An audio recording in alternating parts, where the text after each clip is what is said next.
Join us tonight on the Hot Seat, 8 p.m. for all this and more.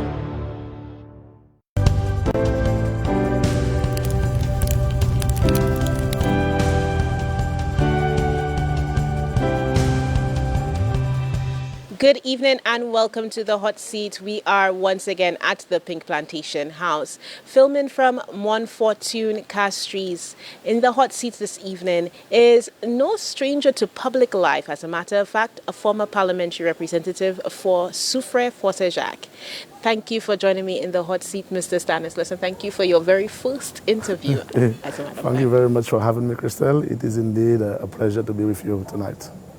Mr. Stanislas, hindsight is indeed 2020, and you were not successful in the recently held general elections.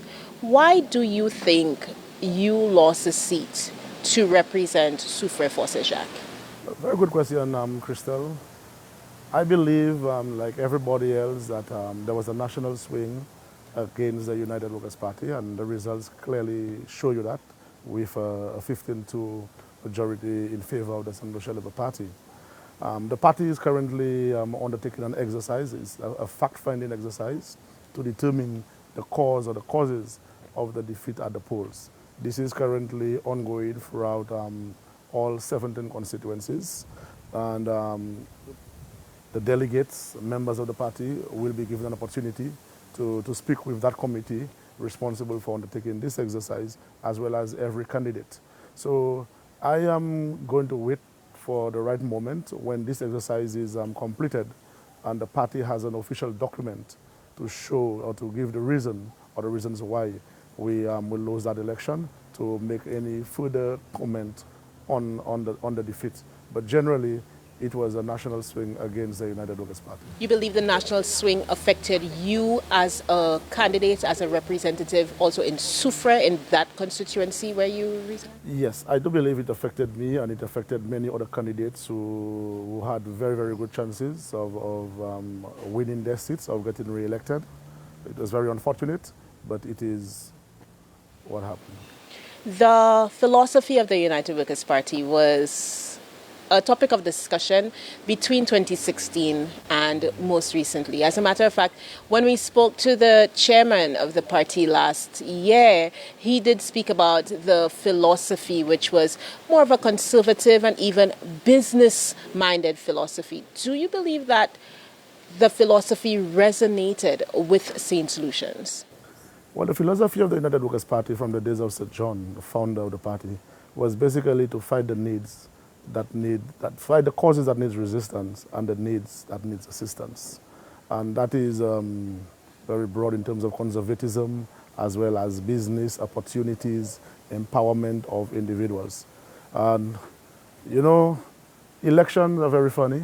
You know, people tend sometimes to go with the flow of the opposition, especially when you have an opposition like the Stanislas Labour Party, you know, is very good at distraction and throwing mud and so on. So I would not say that the philosophy did not resonate, but I guess people were basically preoccupied with some of the comments, the statements that was made by the Labour Party. You were one of the parliamentary reps who completed a number of projects in Soufrière and Forcé-Jacques.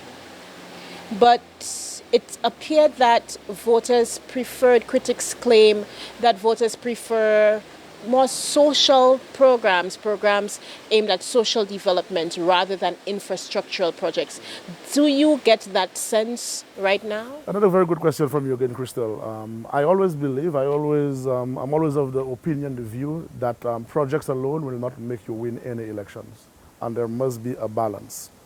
I'm very proud of what we were able to accomplish in Soufrière, all the many projects and the development, the transformation of the constituency within such a short space of time. But I have to say that there was a balance between infrastructural development and programs and social programs. Government will not be able to provide all the programs, the social programs, to meet the needs of every single person who is at a disadvantage. But I'm satisfied that we were able to do as much as we could have done to assist the causes of the disadvantaged in society.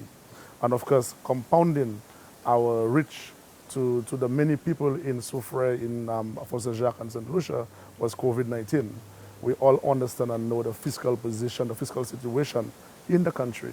And there is just not sufficient resources to reach out to every single person who is basically in need of assistance. But I believe that the United Workers' Party did its best in reaching out, in putting social program safety nets in place.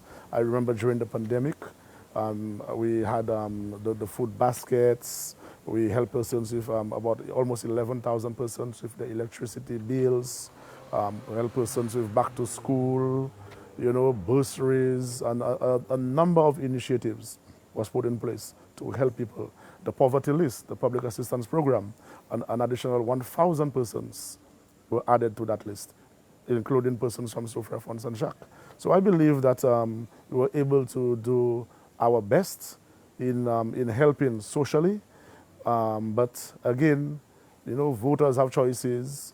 Voters are bombarded with different issues, different concerns, and persons went to the polls and exercised their franchise, their democratic right, and elected a government that they wanted to continue with the business of the country. Soufrière is known as the breadbasket of St. Lucia. After all, it is home to our magnificent Peters, and we have over 300,000 people outside of a COVID who visit Soufrière for the purpose of sightseeing. What can you say that you would have done to assist small businesses and to ensure that there was proper small business development when you were the parliamentary rep? Well, my vision in contesting the elections of 2016, when I became parliamentary representative to the people of Soufrière Fort Saint-Jacques, was always to put in the proper socio-economic policies to empower the people so that they can become financially independent and economically sustainable.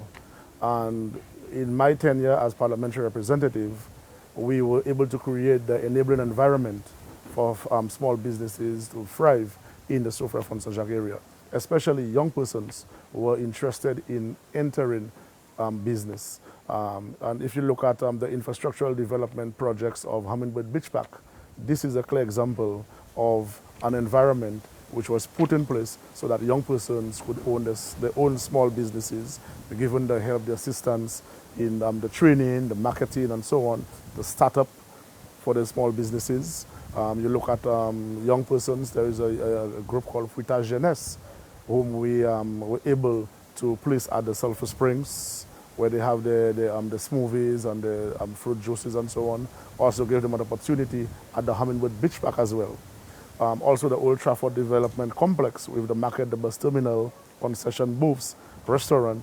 These were all projects built, put in place to create that environment for small businesses to flourish in Soufrière Fort Saint-Jacques. And of course, before the general elections, we started the Palmis Road vending facility, which is another area where small business owners, young persons, or other individuals would have been able to enter the small business market and create opportunities for themselves, their families, and the rest of Soufrière Fort Saint-Jacques. Young people have been notably more vocal on matters of politics and national development. Can you point to programs that you would have put in place to ensure that youth development was a priority for you in Soufrière?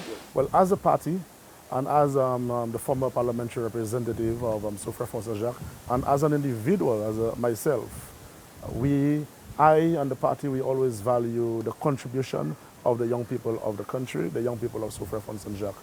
We believe that the young people have a lot to offer. They've got a lot of talent, a lot of ambition, a lot of intelligence, and they are part of the socio-economic development first that we as a government always strive for in St. Lucia, of course, during our reign in government. In Soufrière, we were able to undertake several youth development programs and projects. We were able to have workshops with young people where they were able to be taught soft skills in terms of writing job applications how to dress for an interview, how to speak at interviews, you know, how to, the whole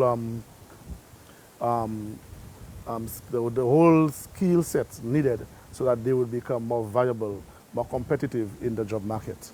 We were also able to help a lot of the clubs, you know, because we believe that sporting is part of youth development as well. So we were able to help a lot of the clubs with uniforms, with gears, with equipment, training, and so on, so that the youth would be involved in this form of activity.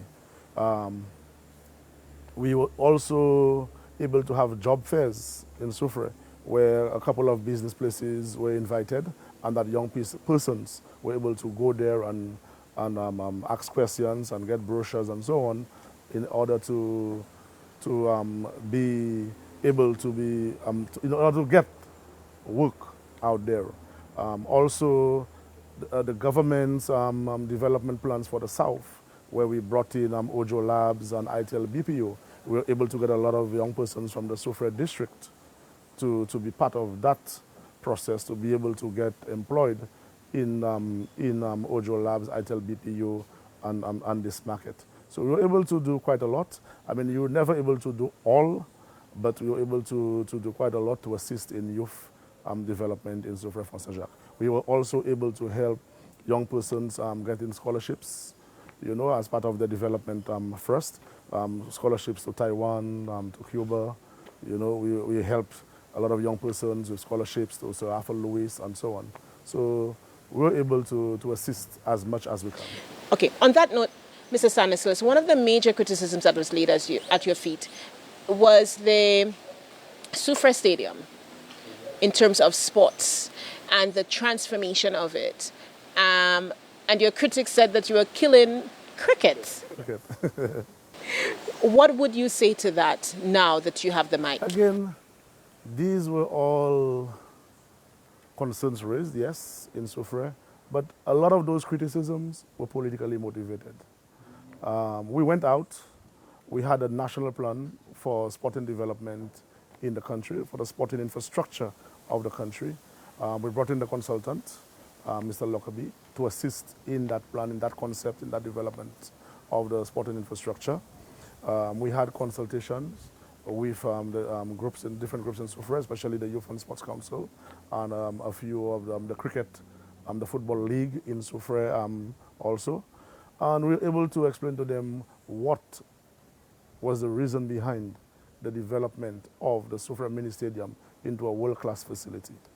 What we did was that we transformed the mini stadium into an area where we had an artificial turf for football, and we have the 400-meter track for track and field, because we believe that there are opportunities in both football and track and field for young persons to excel.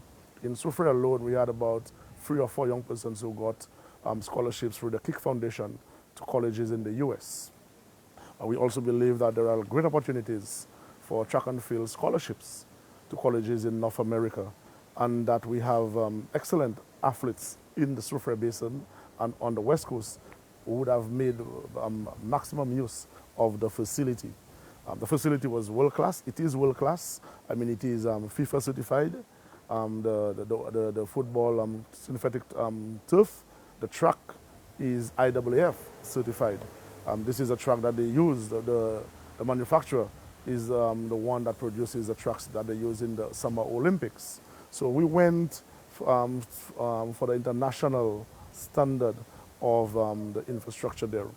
We also heard the concerns of the cricketers, and we understood how important it was for them to continue with cricket. We've known for years, for decades, that football is the most popular sport in Soufrière, and then cricket. So we never wanted to disadvantage. It was never our way of disadvantaging cricket. We wanted to balance it, give both footballers, cricketers, and track and field athletes an opportunity to excel at the sporting discipline. So when we realized that there was not going to be cricket on the turf, we quickly went to acquire lands at Ruby from Dubule Estates, Dubule Holdings. And this land was supposed to be, is earmarked to be the new cricket ground in Soufrière. We did the clearing of the lands. It's about almost 8 acres of lands, which we acquired at the time. It basically needed excavating, leveling, drainage, and so on to get the cricket ground going. And it is my hope that the new parliamentary rep and the current government is going to continue with that project to build, construct that cricket ground at Roby. There are certain things that parliamentary representatives, especially leading up to our general elections, they appear to do as a result of political expediency. And you have been criticized for hiring approximately 200 people just before the last general elections. How do you respond to that criticism? Well, this is laughable. And of course, we know where this is coming from. We know the politics behind all of this. And this, you're referring to a statement which was made by Honorable Emma Hippolyte, the parliamentary representative for Soufrière-Fossé-Jacques, in the House of Parliament. I believe that was on February 1st. And, it is very interesting. And I need to clear the air on a lot of what she said in her statement to Parliament. Crystal, since July 26, the people of St. Lucia, the people of Soufrière spoke. They voted an SLP government into office, and Soufrière-Fossé-Jacques, of course, voted an SLP candidate to be the parliamentary representative to take care of the business of the constituency. I have sat back. I have stayed away from any form of interference in the business of the constituency. I've given the parliamentary rep the opportunity to govern, to take care of the business of Soufrière, and to deliver to the people of Soufrière on the many promises which she made during the campaign, and of course the Labour Party made during the campaign. But when you sit back and you listen to misleading, deliberate, and malicious statements made about the SRDF, a premier organization in Soufrière, and I would say St. Lucia, and by extension the Caribbean, you have to come out and clear the air. You have to come out and let the public know the truth, because Ms. Hippolyte's statements was basically the half-truth. It was deliberate, it was very calculated, and it was full of petty politics to appease her base, to appease her people, and the Labour Party. This is very, very false, that we created about 200 jobs just before elections. The Soufrière Foundation, the last set of persons to be hired by the Soufrière Foundation was about mid-2019. That was when the Hummingbird Beach project was commissioned. The Colombet viewing point was commissioned, and also the additional blackwater pools at the Sulphur Springs. And no other persons were hired at the end of 2019, 2020, 2021. And later on, I'm sure we are going to talk about 2020, COVID-19. But the accusations of hiring 200 people before elections is categorically false, misleading, and Ms. Hippolyte should have known a lot better than that to go into the House of Parliament, mislead the House, mislead the people of Soufrière, of St. Lucia, with this kind of dangerous, deceptive statement about hiring 200 people before elections. The foundation went through its struggles, of course, COVID-19, and never sent anyone home. And I need to clarify that when we came into office in 2016, there was approximately 140 people employed at the foundation. When we left office in July 2021, there was approximately between 206, 210 persons. So over the 5-year period, only we were able to employ 70 persons at the Soufrière Foundation, sustainable, long-term jobs. We created the revenue stream to meet the expenses of those 70 individuals. So the foundation alone employs about 200 or so persons from Soufrière. Persons who do not have to leave Soufrière to go to Vieux-Fort, Castries, or anywhere else to get employed. They stay right there in Soufrière. They're able to take care of their families, take care of their businesses, and so on. But what did the Labour Party do when they came into office in July 2021? Just before Christmas, in the month of December, they sent almost 30 staff home. Almost 30 staff were sent home. They never considered Christmas for those individuals to have a joyful Christmas. Some of them were single mothers. Some of them were the only breadwinners in the family. So whilst the Labour Party, Ms. Hippolyte, and the Labour Party had a very merry and a happy Christmas, 30 persons, 30 families were in tears because they were sent home by the Soufrière Foundation. Okay? You also have to ask yourselves why and who were those 40 people? They were all supporters of the United Workers' Party. And I remember clearly during the campaign at a political meeting in Palmist that the former parliamentary rep of Soufrière Fond Saint-Jacques, Mr. Dalsa, he said loud and clear that politics, elections have consequences. Loud and clear, elections have consequences. So those 30 individuals were the consequences of the election of 2021. So it begs to ask the question, whether Ms. Hippolyte endorses the philosophy of the Labour Party of victimizing people because of the political affiliation. Thank you very much, Mrs. Stanislas, and thank you for joining us in the hot seat. Please stay tuned. When we come back, we will talk about the Soufrière Region Development Foundation and what is the financial status of the Soufrière Region Development Foundation today. Stay tuned.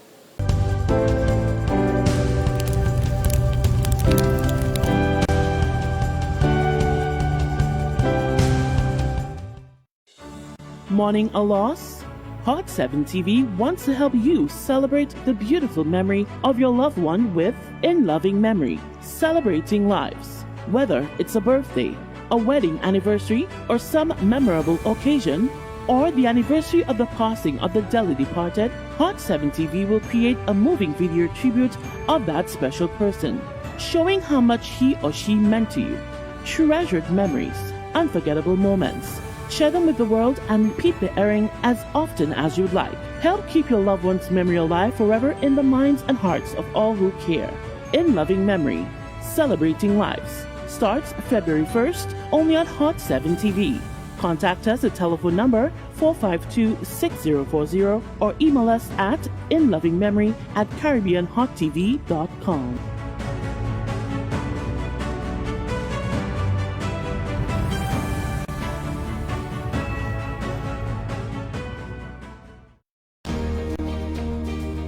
Sometimes life can knock you off the ground, but surprisingly, an encouraging word can hoist you back to your feet.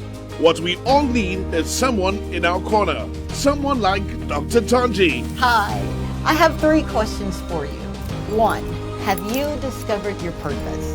2, have you discovered your ability? And 3, are you planning your life's path? Dr. Tonji has inspired audiences on radio stations throughout the U.S. and in the Caribbean on Kiss FM with the Dr. Tonji Show. Now, sister station Hot 7 TV teams up with Kiss FM to bring the Dr. Tonji Show to television. I will share my wealth of experience, my affinity to life, and assist you in fulfilling your call. By tuning in to the Dr. Tonji Show on Hot 7 TV and Kiss FM, you and I will begin to explore the answers to these questions and many more. And in these challenging times, it's just what the doctor ordered.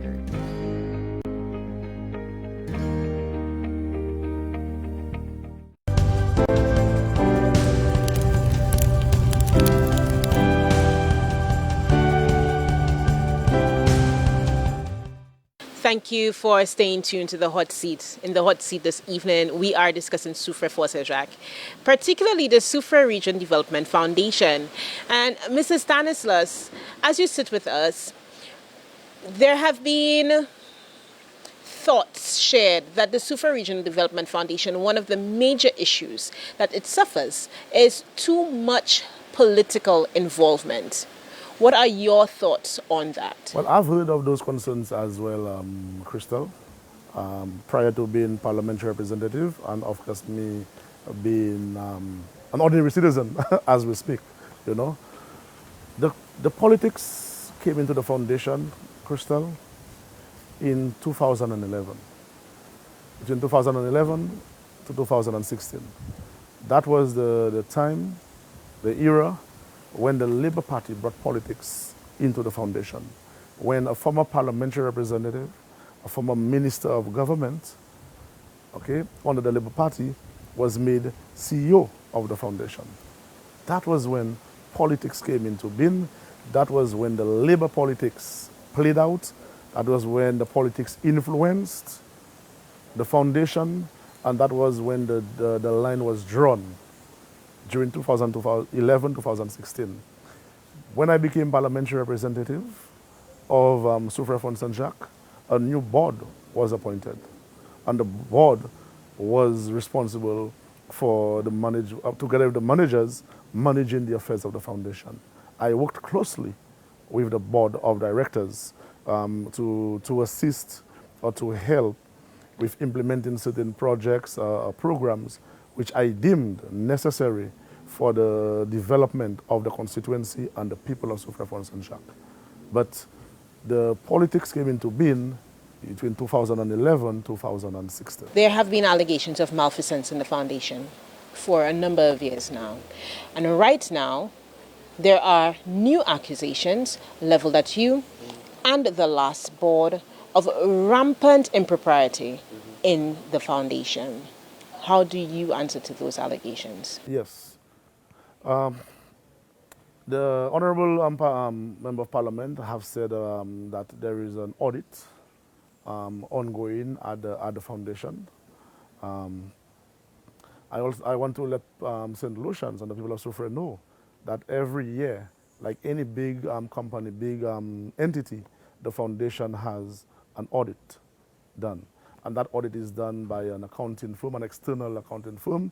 They audit the books of the foundation every year. And that audited report is public information. So anybody wants to see, wants to know, they could go to the foundation and get a copy of that audited report of the financial situation, of the financial runnings, affairs of the foundation. I'm hoping that the audit is going to be an audit taken back 10, 15 years. Because if it is an audit for the last 5 years, it is clearly a political witch hunt that she is after. So I'm hoping, I welcome any audit of the foundation, as long as it is an audit that is going to make the organization a more productive, a more efficient, a more sustainable, viable organization. I welcome it. United Workers' Party, we have no fear of any audit. But we're hoping that it can go back to the last 10, 15 years to give a clear picture to the people of Soufrière Fonds Saint-Jacques, the people of St. Lucia, as to the state of affairs of the Soufrière Foundation. But it is also important for me, Crystal, to explain to the people of St. Lucia, the people of Soufrière Fonds Saint-Jacques, the role of the Soufrière Fonds, of the Soufrière Regional Development Foundation, and what it is all about, how the board is constituted, and so on. The Soufrière Foundation, Soufrière Regional Development Foundation, SRDF, is a non-profit organization. And the mandate of this organization is basically to foster the economic, social, cultural, human resource, tourism, and infrastructural development in the Soufrière region. The foundation is headed by a board of directors. The board of directors is appointed by the Prime Minister of the country. And you could appoint a minimum of 3 directors, a maximum of 10 directors. So the parliamentary representative, particularly if the elected parliamentary representative for Soufrière Fonds Saint-Jacques is on the winning side, the government side, usually comes to cabinet with a recommendation of names of persons for the board. Other cabinet members sometimes could recommend persons to serve on the board. Cabinet and the Prime Minister approves the names. It is ratified at the next cabinet meeting, and directors get the letters to serve. The directors are now the ones, together with the managers, operations, general manager, whomever it is, FC, etc., running the affairs of the foundation. The foundation, Soufriere Regional Development Foundation, generates its revenue through the Sulphur Springs Park, collection of ticket fees for the tour of the volcano, as well as the mud bath. During 2016-2021, the foundation, the board, built in a photo shop that brought in some revenue there as well as a spa that brought in some revenue. The bulk of the revenue of the organization comes from the Sulphur Springs Park. Revenue is also generated from the Groupito Nature Trail. Revenue is generated from the jetties in Soufriere. The revenue is also generated from 2 comfort centers. One, which is right opposite the Soufriere Hospital, and the other is at the Colombet viewing point. And of course, revenue is generated through the rental of the booths, the washroom facility at the Hummingbird Beach Park. And there was a time, I know they were renting out some beach chairs, cabanas. There was a package deal that they were giving to some of the small hotels, small villas, and so on in the Soufriere area. So that is what the foundation is. It's a non-profit entity to foster economic, social, cultural, human resource, tourism, and infrastructural development in the Soufriere region. And the monies come from those sites, those operations. 100% of the revenue of the Soufriere Foundation comes from tourism. 100%. Approximately 75% of that revenue comes from cruise ships. And it was very, very disingenuous of Ms. Hippolyte to go out there and speak the half-truth in Parliament about the financial situation, the financial affairs of the foundation, and not telling the rest of St. Lucia the other half-truth. Which business, which entity, which is tourism-based, is not or did not get impacted as a result of COVID-19? The St. Lucian economy was decimated. Our GDP, we lose $1 billion of GDP as a result of COVID-19, directly related to tourism. Airlines have gone under, hotels, travel agents, travel companies, restaurants have gone under, tour companies, tour operators, not only in St. Lucia or the Caribbean, worldwide.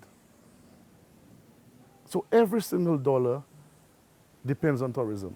And COVID-19 decimated tourism. And as a result, there was no cash flow at the foundation. So it was very, very deliberate on her part, very malicious on her part, to use the foundation as a scapegoat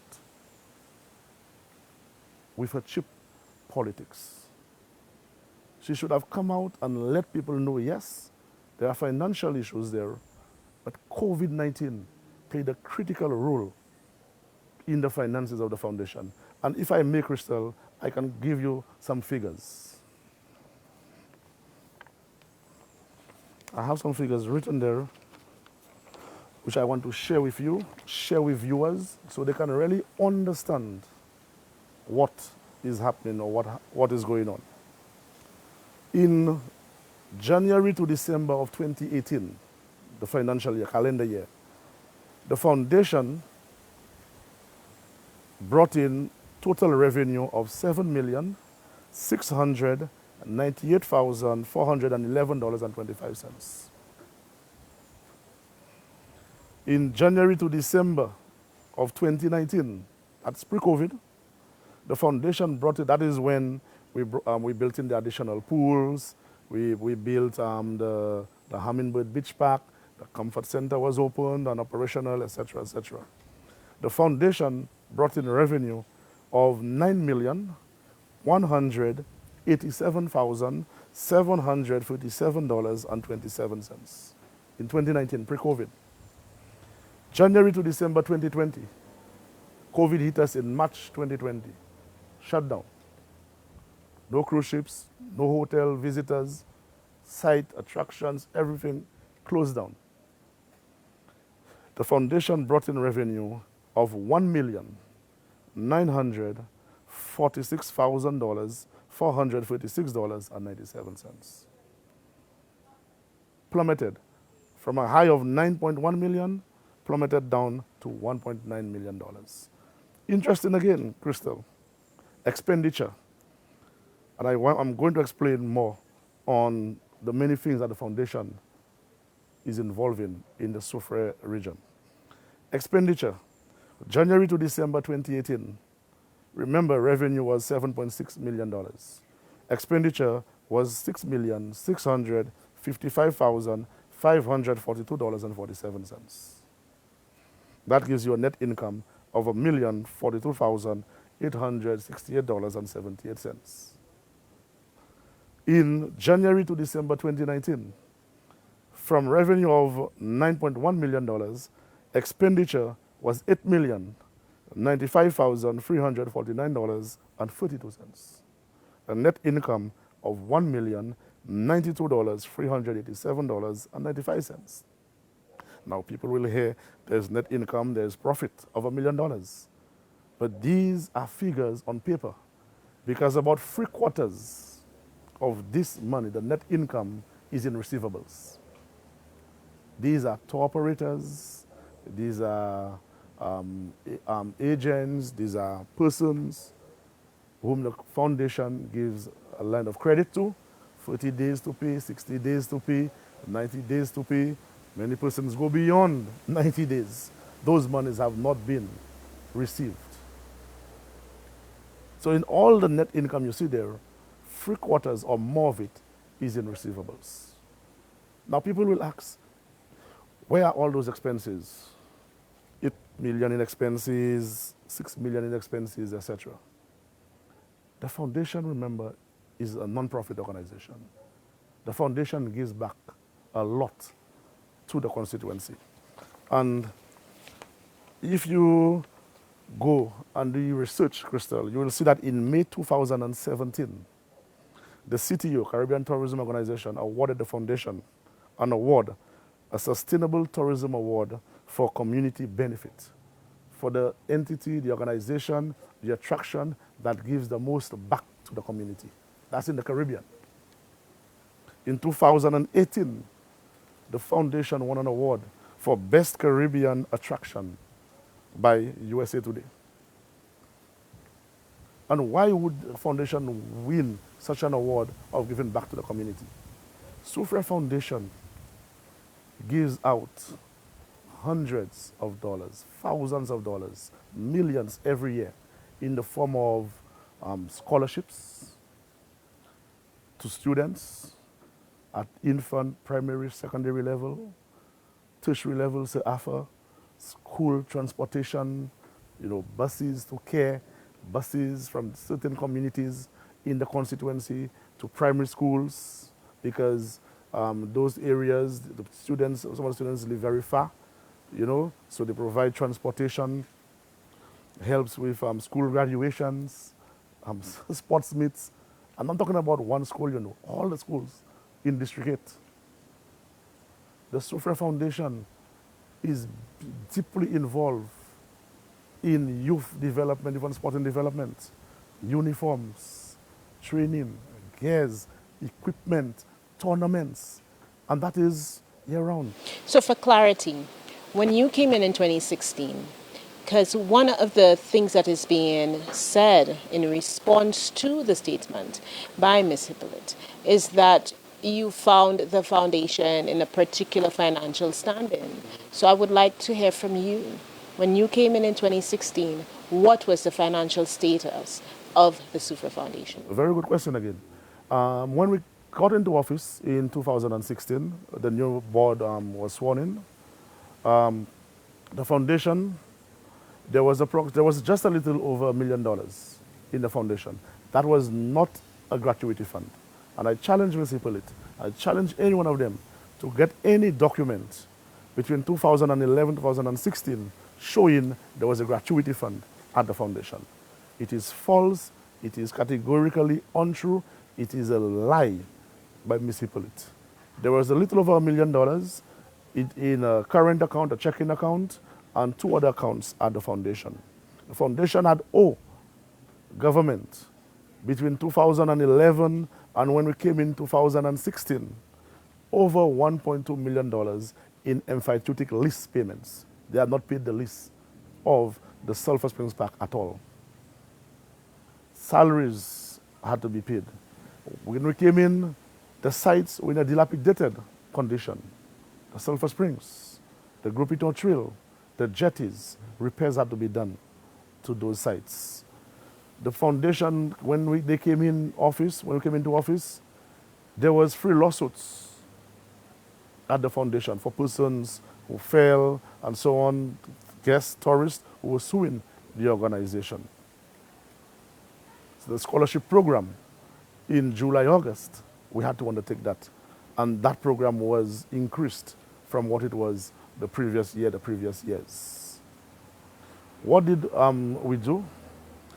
The Sufra police station, I do not know if you recall, Crystal, but many persons, I believe Ms. Hippolyte and the Labour Party, they're suffering from amnesia because you could recall the many sick-outs we had from the police in Sufra regarding the condition of the Sufra police. They had to be relocated to different locations. So when Minister Herman Gill Francis approached the Prime Minister with the situation, the PM said, okay, Minister, the foundation owes government lists of X amount of money. Why don't we approach the foundation, enter into an agreement, have them to rehabilitate the Sufra police station, and we are going to waive whatever they owe between 2011, 2017 for the lease of the emphyteutic lease. And therefore the foundation, the board of directors agreed, yes, we are going to undertake the rehabilitation of the police station. It is going to save the foundation over $500,000 to pay back to government. And this is why the rehabilitation of the Sufra police station came into being by the Sufra Foundation, because the lease of $1.something million was not paid between 2011 2016. Now, all things considered, you demitted office in 2021. What was the financial status then? When I left office in 2021, Crystal, the foundation was just going for a period of slow recovery. Remember, from March 2020, the country went on shutdown. All sites, all attractions, hotels closed down. People sent home and so on. Essential staff at the foundation remained on the job like security to man the different sites, the main office and so on. It was not until, I believe, around June or July that the Ministry of Tourism, Ministry of Health gave the okay for the partial reopening of certain sites. Once they put in the necessary protocols in place, and the foundation was able to do so, and we started receiving a lot of locals and a few foreigners coming into the foundation. The staff, they got the monies from the NIC. The payment, I think it was 1,500 or something like that from NIC up to September.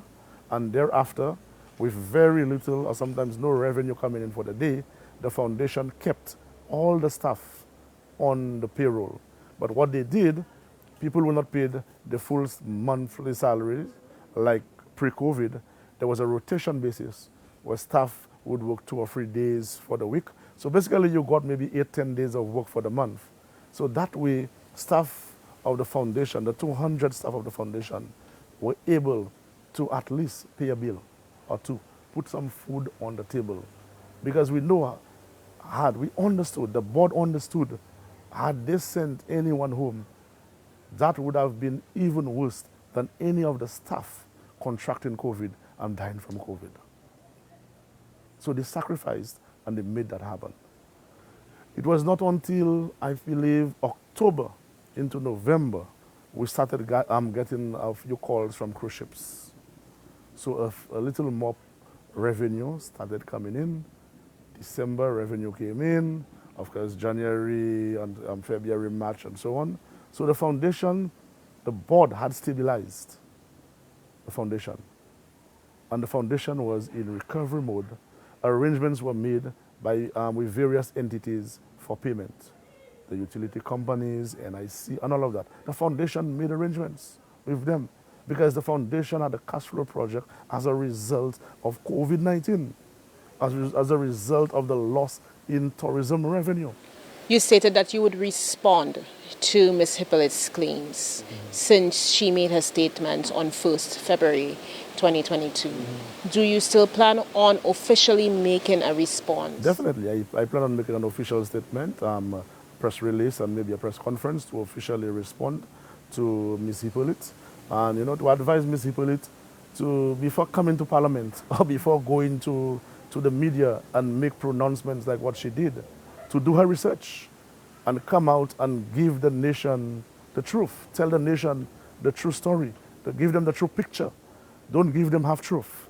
Do not lie and do not be deceitful to the people of Soufrière, because all you are doing, you are further dividing the constituency, creating confusion, creating chaos in Soufrière, in St. Lucia, and this is not good. It doesn't augur well for the politics of the country, for the Soufrière Foundation as a premier organization, and it is also very hurtful to men and women who sacrifice time, who sacrifice family, who committed and dedicated to the cause of Soufrière, who served as directors on the board of the foundation, to be bringing this kind of negative publicity to the organization by telling St. Lucia, telling Soufrière the half-truth.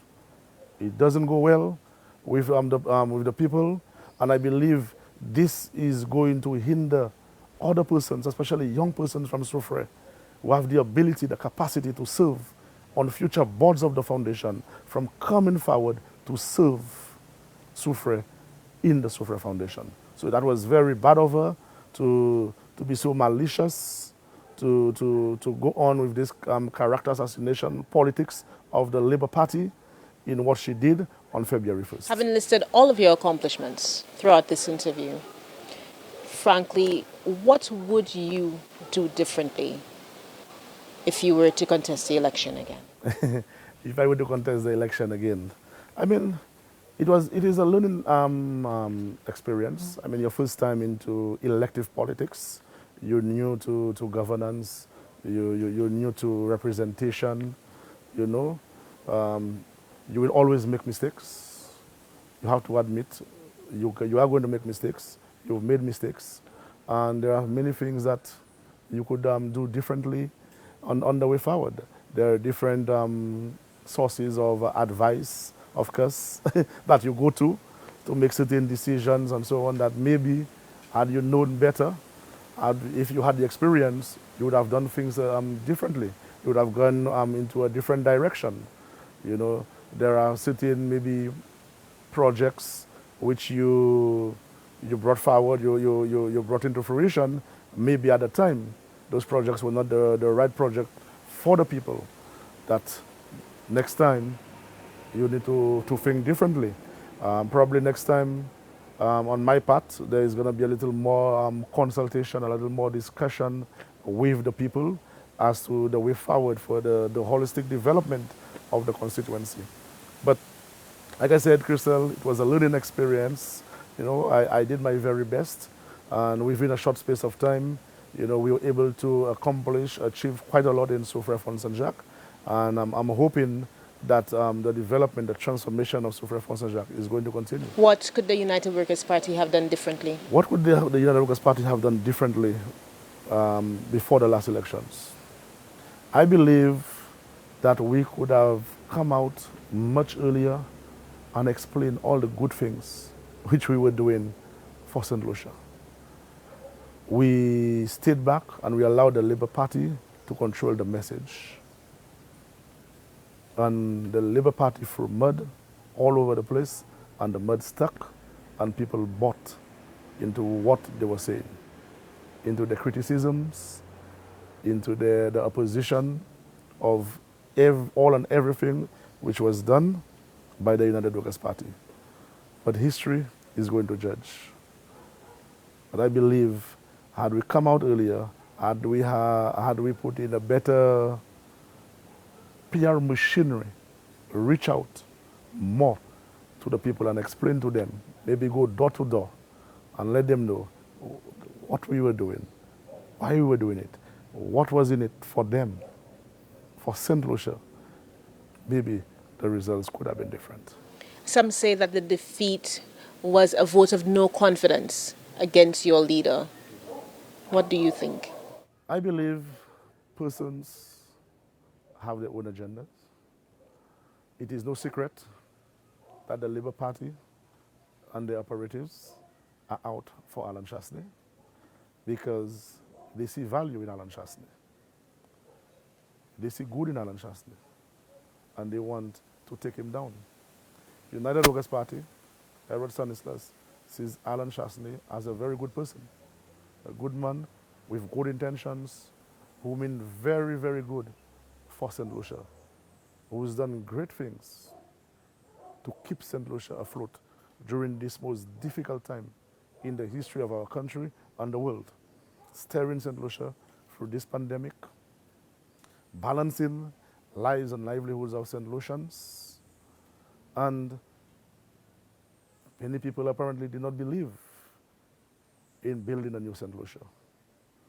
And I believe as a party, as a group, we need to go back and re-strategize, rebuild, change the message around, do what needs to be done. But United Workers' Party have full confidence in Alan Chasney's leadership, in Alan Chasney's vision, in what Alan Chasney is doing or did for the good of the people of St. Lucia. Will you contest for Soufrière Forces-Jacques again? Will I contest for Soufrière Forces-Jacques sit again? I was blessed, Crystal, in 2016, given an opportunity by the people of Soufrière Forces-Jacques to represent them in Parliament, in the government, take care of the affairs of the constituency.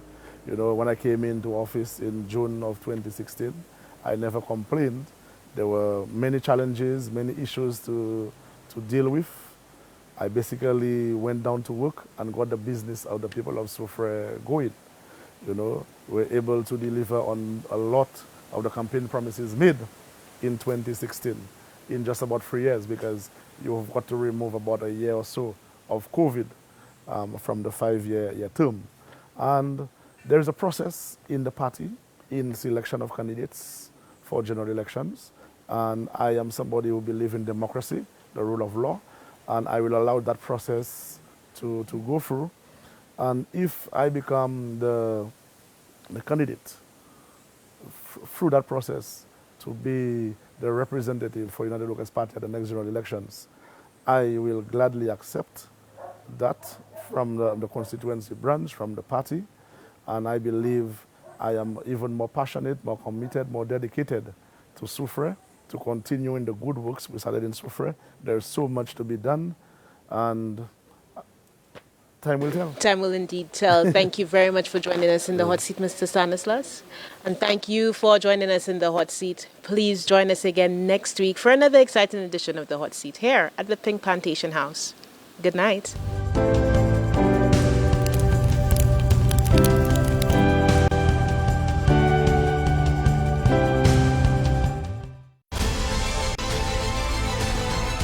Last year sizzled. This year, the